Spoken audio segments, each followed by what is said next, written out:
बिहार में इन दिनों कांग्रेस सांसद राहुल गांधी वोट अधिकार यात्रा पे है, जिसका मकसद है मतदाताओं के अधिकारों को लेकर जन जागरण फैलाना। यात्रा के तीसरे दिन एक बड़ा विवाद उस समय खड़ा हो गया जब राहुल गांधी और आरजेडी नेता तेजस्वी यादव का काफिला गया जिले के वजीरगंज स्थित पुनावा हनुमान मंदिर पर बिना रुके आगे निकल गया। इस फैसले से स्थानीय लोग काफी नाराज हो गए। पूर्व निर्धारित कार्यक्रम के अनुसार राहुल गांधी को पुनावा हनुमान मंदिर में दर्शन करना था। स्थानीय लोगों ने उनके स्वागत की पूरी तैयारियां की थी।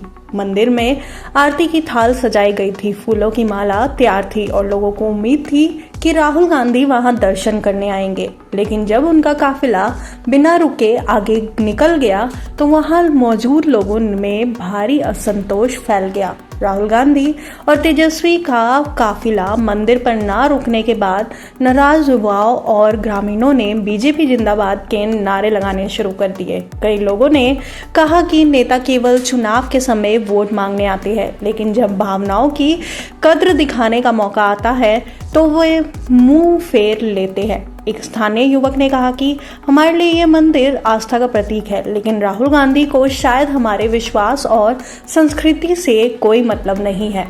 मंदिर के पास एकत्रित कई स्थानीय लोगों ने कहा कि वे राहुल गांधी के दर्शन के लिए कई घंटों से इंतजार कर रहे थे। कुछ लोगों ने तो अपने बच्चे को भी उनके स्वागत के लिए लेकर आए थे, लेकिन जैसे ही काफिला बिना रुके निकल गया, माहौल अचानक गर्मा गया। लोगों ने इसे अपमान बताया और कहा कि राजनीतिक नेता केवल वोट लेने आते हैं, भावना समझने नहीं। उधर राहुल गांधी ने दिन में औरंगाबाद जिले में एक सभा को संबोधित करते हुए कहा कि कई लोगों के नाम चुनावी सूची से जानबूझकर हटाए जा रहे हैं। उन्होंने दावा किया कि कई दलित, पिछड़े और अल्पसंख्यक समुदायों के लोगों को वोट देने से रोका जा रहा है। उन्होंने इसे वोट की चोरी बताया और कहा कि जब केंद्र और बिहार में इंडिया गठबंधन की सरकार बनेगी तब इस पर सख्त कार्रवाई की जाएगी। राहुल गांधी ने 17 अगस्त को सासाराम से वोट अधिकार यात्रा की शुरुआत की थी।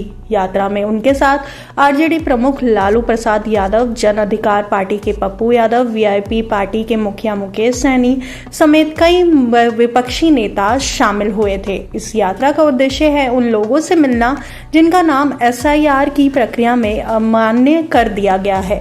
कांग्रेस का दावा है कि इस यात्रा के जरिए वे उन सभी मतदाताओं की आवाज उठाएंगे जिनके वोट काट दिए गए हैं या जो प्रक्रिया से बाहर कर दिए गए हैं। राहुल गांधी इस बात पर जोर दे रहे हैं कि ये केवल राजनीतिक यात्रा नहीं बल्कि लोकतंत्र बचाने की लड़ाई है। हालांकि मंदिर दर्शन को लेकर हुआ विवाद राहुल गांधी की इस यात्रा पर एक बड़ा सवाल बनकर उभरा है। विपक्ष पहले से ही राहुल गांधी पर धर्म से दूरी रखने का आरोप लगाता रहा है और इस घटनाक्रम ने उन आरोपों को हवा दी है। देखना होगा कि राहुल गांधी और उनकी पार्टी इस विवाद को किस तरह संभालते हैं।